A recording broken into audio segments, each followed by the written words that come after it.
All right, my recording used up all the RAM on the computer, so I'm making part two. I was just saying, it doesn't matter who he is. Good person you may question their values. If you give anyone that kind of money, they are in an impossible position, and they will be conflicted necessarily. And many roles in life, that might be okay, but the money is just too much. And the role is just too important. It's worth a minute to talk about that. Nobody is making this kind of money from regular old advice on COVID. I mean, I don't know what you're telling somebody. You're telling them 3 masks or 4 masks. I don't know how you're getting $2 million. There, frankly, is not any special COVID advice that warrants $2 million. This is got to be paying for influence.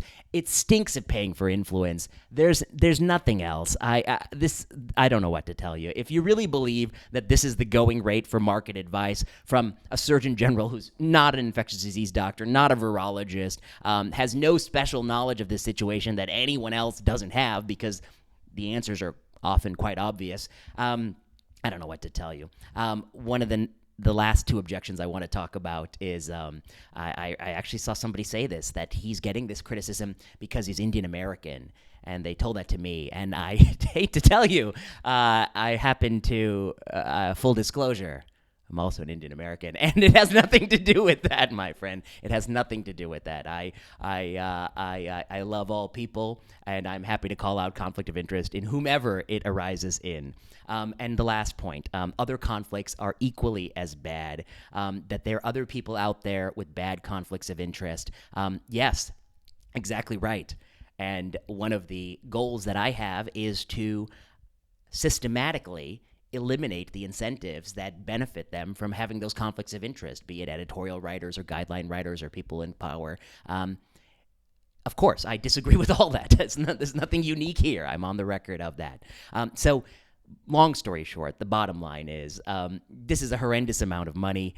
If anyone believes that this is going to go over well, as you set restrictions to take this amount of money from these companies, you have another thing coming. It's not going to go over well. There's going to be a lot of people who are deeply upset, who are going to view these as really bad conflicts of interest. If Donald Trump nominated somebody who had these kinds of conflicts, the outcry would be vociferous, passionate, and very nearly constant, and it is very quiet on Twitter. And that, to me, is also fascinating.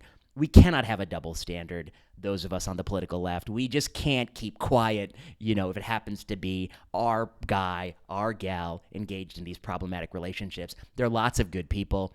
This person should do the honorable thing, Dr. Murthy, and step down.